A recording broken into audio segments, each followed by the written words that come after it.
राजस्थान में आए दिन बेरोजगार संगठन बाहरी राज्यों का सरकारी नौकरी में कोटे को लेकर मांग बुलंद करते रहे हैं। इसको लेकर कई बार बेरोजगारों ने धरना प्रदर्शन से लेकर आंदोलन तक किया, लेकिन अब मध्य प्रदेश और बिहार समेत देश के दूसरे राज्यों के तर्ज पर राजस्थान में भी सरकारी नौकरी में स्थानीय लोगों को तरजीह देने की तैयारी शुरू हो गई है।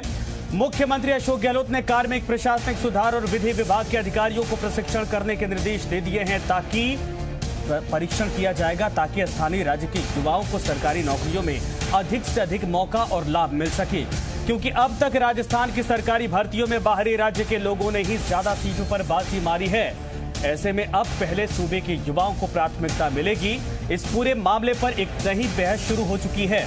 आज हम भी इसी मुद्दे पर चर्चा करेंगे, समझने की कोशिश करेंगे क्या वाकई में राज्य सरकार या फिर दूसरे राज्य जो इस तरीके का कदम उठा रही हैं ये सही है, युवाओं के भविष्य में है, या फिर संवैधानिक तौर पर कहा जाए कि पूरे मामले पर सोच समझकर आगे फैसला लेने की बात कही जा सकती है। हमारे साथ मेहमान जुड़ेंगे, लेकिन उससे पहले की रिपोर्ट आपको दिखाते हैं। रिपोर्ट के बाद चलेंगे सीधे मेहमानों के पास सवालों के साथ।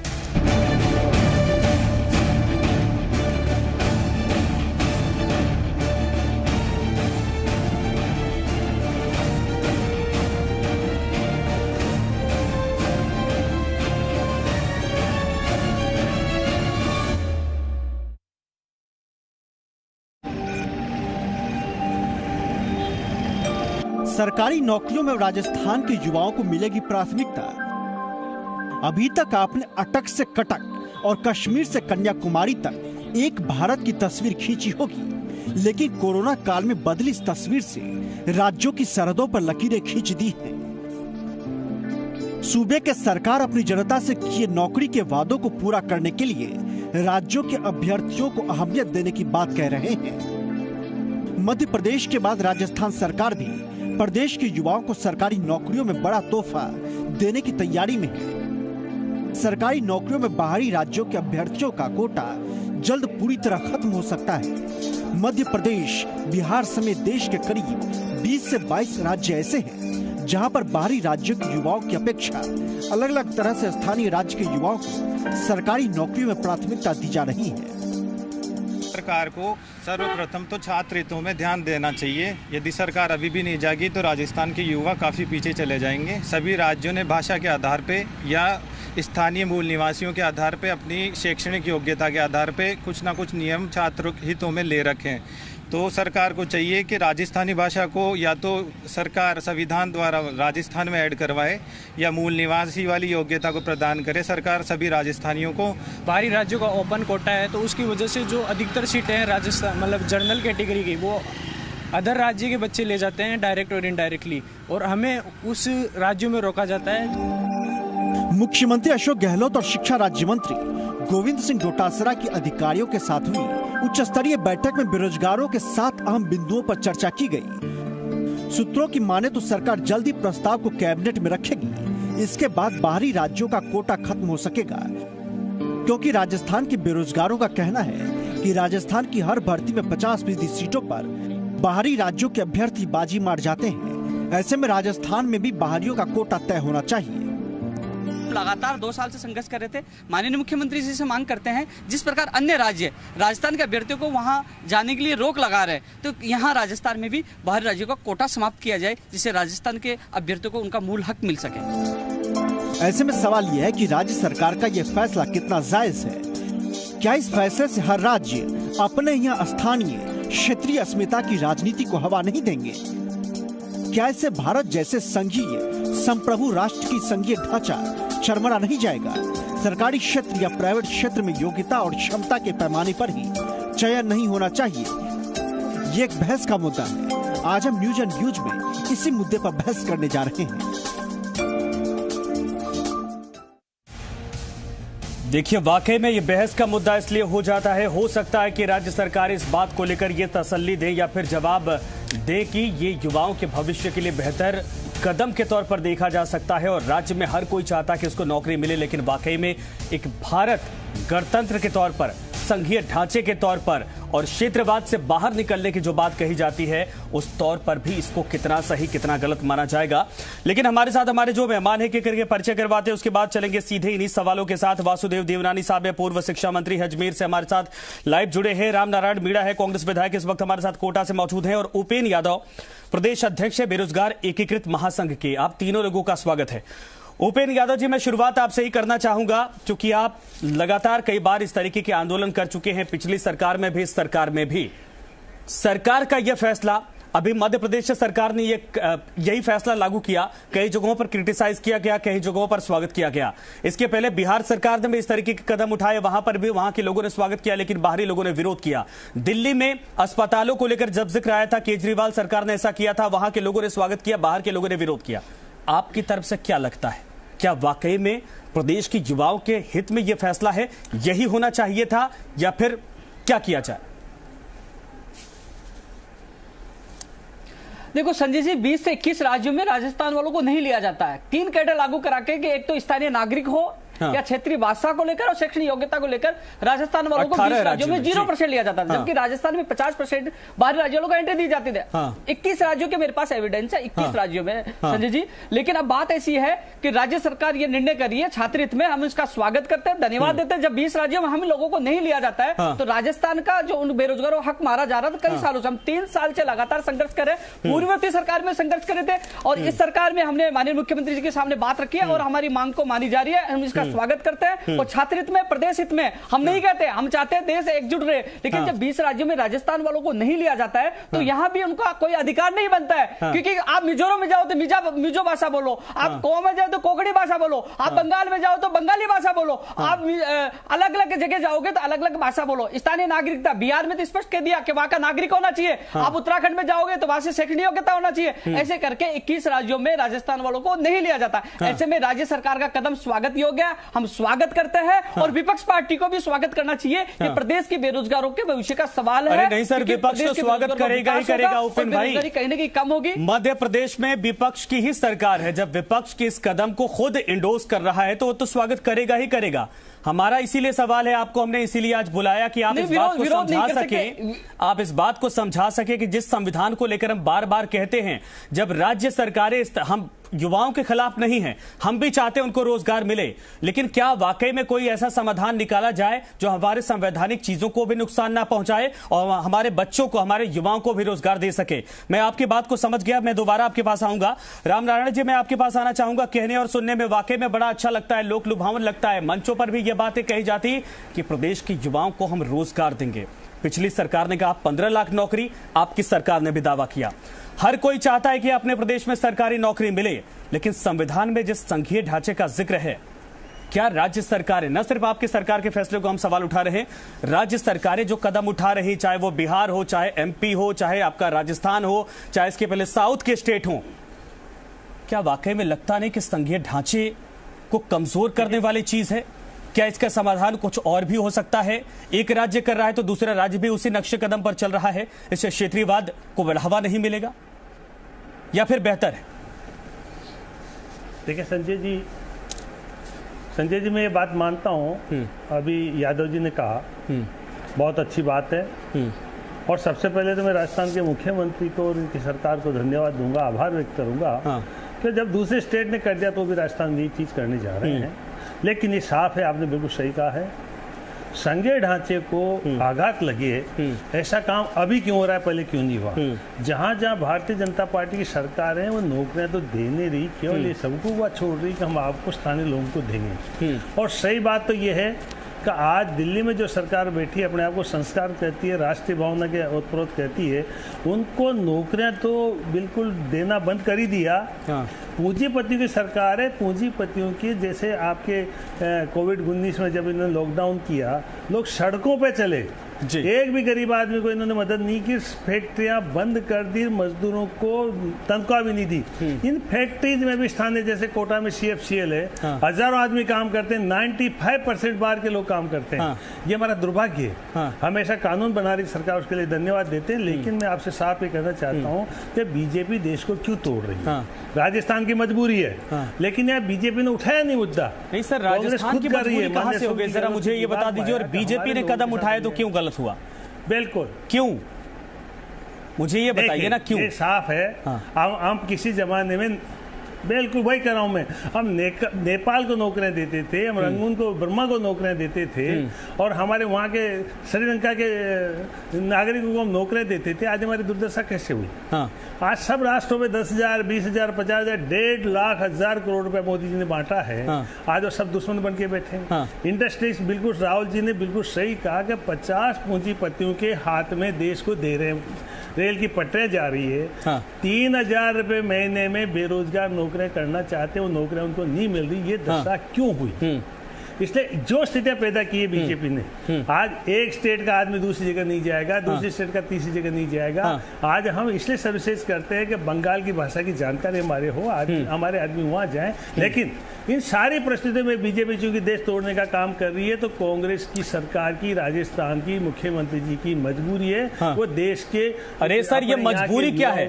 अगर आप उस नक्शे कदम पर चलेंगे तो इसको मजबूरी नहीं कहेंगे सर, मजबूरी इसको फॉलो अप कहेंगे। आप उन्हीं कदमों पर चल रहे हैं। या तो बीजेपी को कोसिए मत, एक सेकंड सर, या तो बीजेपी को कोसिए मत, आप उसका रास्ता निकालिए। सुनिए सर, या तो रास्ता निकालिए, वरना हर एक राज्य एक देश की तरह व्यवहार कर रहे हैं। ये भारत के लिए ठीक नहीं है, ये भारत के लिए ठीक नहीं है। खासकर बीजेपी कांग्रेस से ऐसी उम्मीद नहीं होती है। मैं युवाओं के रोजगार के पक्षधर हूँ।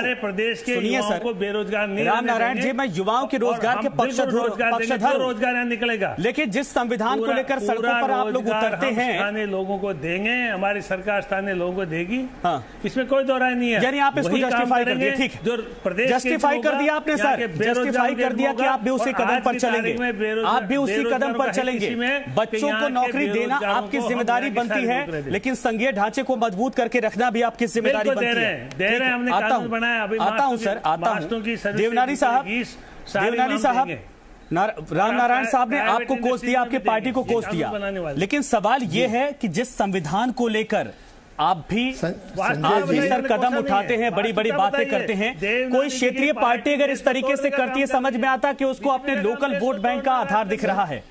लेकिन बीजेपी कांग्रेस जब पूरे देश में फैली हुई पार्टी जब इस तरीके की बातें करती है, एक सेकंड सर, मेरा सवाल तो सुनिए, एक सवाल तो सुन लीजिए। नाम नहीं लें, हाँ, जब तक मोदी जी की आलोचना नहीं करें। हाँ, अरे सर उसको छोड़िए, छोड़िए, वो आपका काम है, उनका काम है, उस पर जाएंगे नहीं सर। आज सवालों पर, मुद्दे पर, बच्चों के भविष्य का सवाल है, बच्चों के भविष्य का सवाल है। देवनानी साहब मेरी आवाज आ रही है, माफ करिएगा सर, दूसरे मुद्दे पर जाना ही नहीं हमें, क्रिटिसाइज करने दीजिए। सुनिए एक सेकंड, देवनानी साहब, देवनानी साहब, मेरा सिर्फ इतना सवाल है कि अगर बीजेपी और कांग्रेस जैसी राष्ट्रीय पार्टी इस तरीके की बातें करने लगेगी, जिन जिन प्रदेशों में है वो इस तरीके के कदम उठाने लगेंगे। अरे मैं आपके मुद्दे को बीच से और जवाब नहीं सर, हाँ ठीक है, मैं समझ गया। मेरा सीधा सवाल दीजिए, सीधे सवाल के जवाब दीजिए। क्या वाकई में ये देश के हित में है? और सर नौकरियों पे निश्चित रूप से आम बेरोजगार युवा चाहता है कि उसको नौकरी मिले, और ये राज्य सरकारें हो निश्चित रूप से रोजगार देने में असफल सिद्ध हुई हैं। राजस्थान में कितने दावा कर लें, पिछले 2 बजटों में इन्होंने 1,28,000 नौकरियों की घोषणा की, जिसमें से आज तक केवल 16,000 की भी विज्ञप्ति जारी हुई है। अब तक एक भी नौकरी दी नहीं, और जो नौकरियां की बात कर रहे हो, ये हमारे समय की विज्ञापित और नौकरियों को दे रहे हो।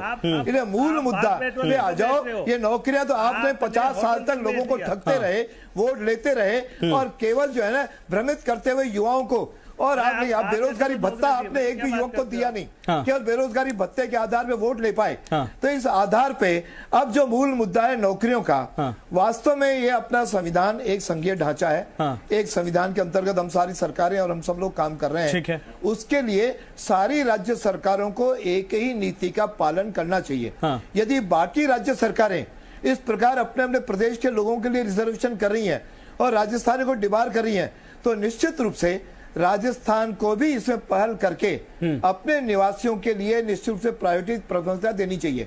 अब ये भले बधाई दे रहे हो, धन्यवाद दे रहे हो, अभी तो अशोक जी गहलोत ने कहा इसमें विचार करिए, अभी कोई निर्णय नहीं किया कि हम राजस्थान नहीं सर, ये तो सुनिए, आपने समर्थन कर दिया ना, सरकार ने सोच लिया, इसका मतलब सरकार वही नियत रखती है। मेरा सवाल सर इतना है सर, आप वरिष्ठ नेता है, पूर्व शिक्षा मंत्री भी रह चुके हैं सर, इतना बताइए सरकार ने सर, इतना बताइए सिर्फ मुझे, 60% से अधिक लोगों को स्थानीय निवासियों में रखे, तो इनको किसने रोका था कि 1.25 साल तक कुंडली मार के बैठे रहते। अब जब मध्य प्रदेश सरकार, जो बीजेपी की सरकार है, उन्हें पहल करके आगे आई है, तो हम इन्होंने अशोक गहलोत को मजबूरन होना पड़ा कि हम बेरोजगारों को रोजगार नहीं सर, क्या बीजेपी की सरकार ने जो किया मध्य प्रदेश में वो सही लगता है आपको? देवनानी साहब एक सेकंड सर, एक सेकंड आप संघीय ढांचे की बात करते हैं, उसके बाद सरकार इस तरीके का बिहेव करती है कि एक राज्य एक देश के बराबर, जो चाहे वो फैसला खुद के आधार पर कर ले। क्या नौकरी व्यवस्था इससे चरमरा नहीं जाएगी? हम लोग यूपी के हैं, दिल्ली में आके नौकरी करते हैं, जो दिल्ली में बसे हैं, जो आपके राजस्थान में जाकर बस गए, उनके लिए क्या सोचेंगे आप? इनको देश से कोई लेना देना नहीं, देने की बात है। सारे राज्य एक ही नीति अपनाएंगे या तो नहीं, राजस्थान वासी कहां जाएंगे? राजस्थान वासियों को यदि बाहर, अरे तो सर मैं वही तो कह रहा है कि कोई रास्ता तो निकालिए, बच्चों को रोजगार चाहिए और देश के संविधान की भी संकट में डाला जाए, उसको कोई रास्ता तो निकालिए। मध्य प्रदेश ने ऐसा किया, आप उसको जस्टिफाई कर रहे हैं। आप कह राजस्थान को भी ऐसा करना चाहिए, कल बंगाल भी ऐसा करेगा, कल दक्षिण भारत के राज्य भी ऐसा करेंगे। तो पहले उसको लागू कराया जाए, उसके बाद राजस्थान में बात की जाए। राजस्थान की बात तो तब आती है जब बाकी सारे राज्य भी इसको मान रहे हो। यदि बाकी राज्यों ने कहीं ना कहीं कानून की गली निकाली है तो अपने राज्य के लोगों को दे रहे हैं और राजस्थानियों को महरूम रख रहे हैं, तो क्या ये माना जाए? को भी पूरा आप कह रहे हैं कि राज्य अगर कर रहे हैं तो केंद्र सरकार की इच्छा शक्ति की कमी है क्या इसमें? केंद्र सरकार की इच्छा शक्ति की कमी है क्या कि राज्य मनमानी अपने तरीके से कर रहे हैं? नहीं, इससे संविधान, कुछ लोग कोर्ट में भी गए थे, कुछ राज्यों के कोर्ट के अंदर उनके ओके हो गया, कुछ राज्यों के अंदर नहीं हुआ। तो उसमें तो देखना पड़ेगा कि आखिर किस धारा के अंतर्गत कर रहे हैं। यदि कानूनन सही है तो राजस्थान में भी लागू करना चाहिए। तो राजस्थान के मेरे नवयुवक बेरोजगार इसके महरूम क्यों हो? ये उनका भी अधिकार बनता है, बिल्कुल अधिकार बनता है, सरकारी नौकरी बिल्कुल अधिकार बनता है, और आप लोगों की जिम्मेदारी बनती है कि इनको नौकरी दीजिए। हमारे राज्य के लोग वहां नहीं जा पाए। सुनिए सर, आप लोगों की जिम्मेदारी बनती है, कांग्रेस बीजेपी दोनों की जिम्मेदारी बनती है कि नौकरी दीजिए, लेकिन सारे संवैधानिक दायरों और उनका सम्मान करते हुए दीजिए। कोटा निर्धारित आप भी करिए, दूसरे राज्य जैसे करते हैं। हर बात अरे किसी को रोकना, किसी को बाधित कर देना, क्या वाकई में भारत के लिहाज से सही है क्या? अरविंद केजरीवाल ने अस्पतालों को लेकर जब कह दिया 500 रुपए वाली बात, पूरे देश में बवाल मच गया। तब क्षेत्रीयवाद नहीं बढ़ रहा था क्या? इसके बाद क्षेत्रीयवाद नहीं बढ़ेगा? मरीज का जो इलाज है, नहीं, कोई भी मसला हो, नहीं जोड़ा जा सकता, किसी भी का मसला हो, अगर क्षेत्रीयवाद, कल अगर महाराष्ट्र में ये सारी चीजें हो रही थी, हम यहाँ बैठकर विरोध कर रहे थे। मरीज तो 5 दिन 7 दिन के लिए देवनानी साहब डॉक्टर से इलाज करवाता है। नहीं देवनानी साहब, देखिए, बच्चों का हक आपके देने की जिम्मेदारी है, कांग्रेस पार्टी की देने की जिम्मेदारी है। कल जब महाराष्ट्र में यही हो रहा था, तब हम बैठकर यहीं पर क्रिटिसाइज कर रहे थे कि नहीं कर रहे थे? आज तो वही हालात पैदा हो गए राज्यों में। अब बताइए, क्या तब और क्या में अंतर रह गया? फिर क्रिटिसाइज करने से बात रुकी नहीं ना। यार बात नहीं रुके तो फिर मजबूरन क्या करोगे आप?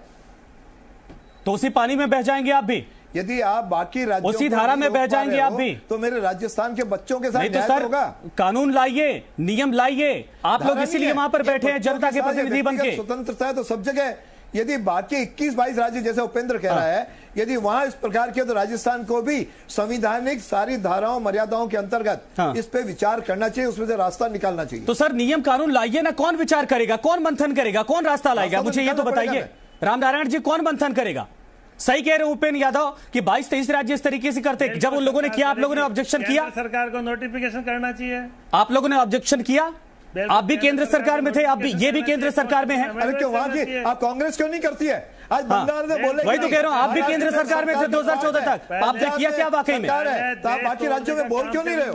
पहले सेठों को, देश को गिरवी रखने का काम कभी नहीं हुआ। उसके पहले ये भी तो सरकार थी इनके, काम कभी नहीं हुआ। रामनारायण जी, आप सर रूलिंग पार्टी में है, रूलिंग पार्टी की तरह बोलिए। हर चीज में मोदी जी को क्रिटिसाइज करना, बीजेपी को क्रिटिसाइज करना, अपने कामों का जिक्र नहीं करना, ये शोभा नहीं देता। देवनानी जी, देश को सुनिए रामनारायण जी, मीणा साहब, मीणा साहब एक सेकंड। अरे आपने देश को बेचा है, चाइना ने 90,000 किलोमीटर जमीन पे कब्जा कर रखा है। ये तो मोदी जी ने उस चोटी पे पहुंच करके भारतीय सेना आज तिरंगा फहरा रही है। आपने क्या किया? आपने कश्मीर को पीओके कश्मीर और पाकिस्तान को दे दिया। आपने देश का भला किया क्या है? देश को तो बेच खाया गांधी परिवार ने, और आप गांधी परिवार की भक्ति कर रहे हो। आपका कौन सा लोकतंत्र है? कौन सी आपकी जो भक्ति है? केवल एक परिवार की भक्ति के आधार पर आप वोट लेकर के जनता को बेवकूफ बना रहे हो। मुद्दों की बात करो, मुद्दों की मुद्दे पे आ जाओ। इस पे आप जो है राजनीति करोगे तो उसमें खानी पड़ेगी। ठीक है, आप लोग लड़ लीजिए सर, आप लोग लड़ लीजिए। उपेन भाई मैं दोबारा आपके पास आ रहा हूँ। उपेन भाई दोबारा आ रहा हूँ। सर देखिए, छात्रों की राजनीति आप भी करते हैं। उपेन यादव, छात्रों की राजनीति आप भी करते हैं। छात्रों का भविष्य बने, छात्रों को नौकरी मिले, उनको रोजगार मिले, ये हम सभी चाहते हैं, आप भी चाहते हैं। लेकिन क्या वाकई में इस फैसले के बाद आपको लगता नहीं कि नौकरी सिस्टम, देश के लिए, नौकरी व्यवस्था इससे चरमरा नहीं जाएगी? देश के लिए ये बताओ। अरे यहाँ का भी जो बच्चा पढ़ लिख कर कभी नेता बनता है, संसद में बैठता है, उसको भी देश का मंत्री बना दिया जाता है। क्षेत्रवाद वहां पर भी नहीं होता है, चाहे वो राजस्थान का है, लेकिन मंत्री बनने के बाद पूरे देश के हर हिस्से के लिए वो काम करता है। क्या ये सारी चीजें अगर जमीन पर उतरेंगी, आज नौकरी को लेकर, कल अस्पतालों को लेकर, परसों किसी और चीज को लेकर इतना क्षेत्रवाद का दायरा बढ़ जाएगा, ये देश के लिए सही है क्या? मजबूत बनेगा। क्या सरकारों को वाकई में कोई ऐसा समाधान निकालना चाहिए जिससे बच्चों को रोजगार भी मिले और देश की अस्मिता पर सवाल खड़े ना हो? ये कदम नहीं उठाना चाहिए? चुनाव में सबक सिखा दिया कि पहले 44 है, 52 आयो, उपेन यादव डूब रही है और समाप्त हो जाएगी। बात नहीं करता है, ओपन बात करता है। ठीक है, आप दोनों लोगों की ऑडियो को डाउन करिए। उपेन यादव आपसे सवाल है। सरकार ने पैसा खर्च किया, मन कर राफेल पे मुफ्त खानी पड़ी। आज जियो उपेन भाई बोलिए, आपकी आवाज आ रही है। आपकी सरकार को फटकार दिया। आपकी सरकार है कहाँ? मैं संजय जी कहना चाहूंगा, जिस प्रकार कांग्रेस के नेता और बीजेपी के नेता प्रदेश के हित में सहमत है, तो सहमत होने के साथ उनको नियम ऐसे बनाने होंगे प्रदेश का भला हो, बल्कि विरोध नहीं करना चाहिए। जब 20 राज्यों में राजस्थान वालों को नहीं ले रहे थे, 20-21 राज्यों वालों में, तब देश नहीं टूटा, तब ये विवादित नहीं हुआ। कह रहे कि देश टूट जाएगा, तब नहीं टूटा। लेकिन अब सवाल है कि नियमों में, हरियाणा का सबसे बड़ा उदाहरण देना चाहूंगा। जब हम फोरम भरते हैं, पूछा जाता है आप निवासी कहाँ के हो, हरियाणा का हो, तो उसको 10 नंबर दे दिए जाते हैं और उन लोगों को फायदा पूछा दिया जाता है। कई जगह वहां का जो वहां की क्षेत्रीय भाषा के माध्यम से, जो आपको 3 कैडर बताए, उसके माध्यम से राजस्थान वालों को 0% ले रहे हैं। और राजस्थान नहीं, उपेन भाई एक चीज बताइए, कोटा सिस्टम जो होता है 2013 में, मैं उदाहरण दे रहा हूं। सुनिए सर, कोटा सिस्टम जो होता है, क्या ये लागू नहीं किया जा सकता? 70-80% राज्य के बच्चों को आप मौका दीजिए, 20% बाहरियों को दीजिए। क्या ये संघीय ढांचे के हिसाब से ठीक नहीं होता है? 100 के 100% राजस्थान के बच्चों को, मध्य प्रदेश के बच्चों को, कर्नाटक के बच्चों को, बंगाल के बच्चों को दे दिया जाए। ये किस हिसाब से तर्कसंगत लगता है? कोटा निर्धारित करें सरकारें। आप बंगाल जाओगे, बंगाली चाहिए। मैं संजय जी, मैं आपको बताना चाहूंगा, राजस्थान का विद्यार्थी बंगाल जाएगा तो बंगाली बोल पाएगा क्या? उड़ीसा जाएगा तो उड़िया इंग्लिश बोल पाएगा? मिजोरम जाएगा तो मिजो इंग्लिश बोल पाएगा? मणिपुर जाएगा तो जब यहां से एक बच्चा निकलकर उड़ीसा में जाकर नौकरी करता है प्राइवेट, उपेन भाई एक सेकंड सर, यही तो राज्य सरकारों की दुविधा है। इसी क्लॉज को लगाकर तो इसका फायदा उठाती हैं, वोट बैंक की राजनीति करते हैं। एक सेकंड सर, मैं इस चीज का विरोध नहीं कर रहा, मुझे ये सुनिए तो सही, एक सेकंड सुनिए तो सही। जब यही यूपी का बच्चा निकलकर आईटी से पास आउट होकर या इंजीनियर बनकर कर्नाटक में, चेन्नई में और हैदराबाद में और वहां जाकर नौकरी करता है, तब क्या उसको भाषा वहां की आती है? यहां का बच्चा बंगाल में जाकर रेलवे में नौकरी करता है, वहां पर उसकी भाषा उसको आती है? या बंगाल का बच्चा आकर दिल्ली में नौकरी करता है तो उसको भाषा आती है क्या? लेकिन जब सरकारी नौकरी की बातें आती तो यह दायरा क्यों सेट कर दिया जाता है? आपकी बात का सवाल संजय जी, राजस्थान ने तो फेल की है। 20 से 21 राज्यों ने राजस्थान वालों को नहीं लिया। हम कहते हैं पूरे अरे हम तो सर यही कह रहे हैं कि नहीं राज्यों ने लिया, तो केंद्र सरकार इस पर कुछ समाधान निकाले। राजस्थान वालों लीजिए। हम चाह रहे कि केंद्र सरकार समाधान निकाले, यहां के बच्चों का भविष्य उज्जवल हो, लेकिन कम से कम राज्यों को अपने फायदे के लिए देश के संविधान को चोट न पहुंचाने की जैसे सरकार चेंज होती है तो रखना चाहिए। 2013 में संजय जी, 2013 में बिजली विभाग की भर्तियां थी, उसमें राजस्थान का सामान्य ज्ञान ज्यादा आता था। सरकार चेंज हुई, उसमें बैंकिंग कर दिया और परीक्षा केंद्र 70% बाहरी बच्चों ने। तभी तो मैं पूछ रहा कि कोटा सिस्टम लाने में क्या दिक्कत हो रही। आप 70-80% यहां के राज्यों के बच्चों को रखिए, हर राज्य कर सकता है ये। 20%, 15% बाहरी राज्यों के बच्चों को रखिए, टैलेंट भी आएंगे, आपके बच्चे भी उसमें खप जाएंगे। राजस्थान के इतिहास कम से कम देश के मान मर्यादा का ख्याल तो रख लिया जाएगा वहां पर। तो ये तो सभी देवनानी साहब मैं आपके पास आ रहा हूं, ठीक है। देवनानी साहब फाइनल 10 सेकंड, देवनानी साहब 10 सेकंड। सर आप सीनियर नेता है, बताइए, कोई पक्षपात नहीं sir, Congress party BJP party से हटकर ये बताइए, मैं आप सीनियर नेता होने के नाते आपसे पूछता हूं, क्या जो हो रहा वो सही हो रहा, और नहीं हो रहा सही तो फिर क्या होना चाहिए? बोल ही नहीं सकते, मोदी जी से डरते हैं। अरे नहीं सर, ऐसा नहीं। ये तो देवनानी साहब, मोदी जी कहेंगे। देवनानी साहब, अरे सर मोदी जी कहाँ आ गए, आप तो बोलो। अब मैं बोल रहा हूँ, राहुल जी की बात मानो, मनमोहन सिंह को बिठाओ, अर्थव्यवस्था ठीक हो जाएगी। आपने रघुराम राजन, अरे सिवाय मोदी जी को गाली देने और राहुल के गुणगान के अलावा रामनारायण जी को तथ्यों पे भी तो बात करो। तो देश को कमजोर कर रहे हो। हमने कहा 10 सेकंड, आप लोगों ने 10 सेकंड मोदी जी मनमोहन जी करने में लगा दिया। ठीक है, धन्यवाद हमसे जुड़ने के लिए सर। माफ करिएगा, समय दोबारा नहीं आ पा रहा हूं मैं आप लोगों के पास। धन्यवाद समय देने के लिए, चर्चा में शामिल होने के लिए। बेहद गंभीर सवाल, राज्य के बच्चों को नौकरी का हक बनता है, ये डंके की चोट पर बनता है, लेकिन क्या वाकई में जो राज्य इस तरीके से कर रहे हैं, राजस्थान का सिर्फ जिक्र नहीं, बिहार, मध्य प्रदेश, साउथ के कई राज्य और अब राजस्थान भी इस पर मंथन कर रहा। क्या राज्य सरकारों को जो संविधान को लेकर सड़कों पर उतरते हैं नेता, उनको संविधान की एक क्लॉज नहीं पता है?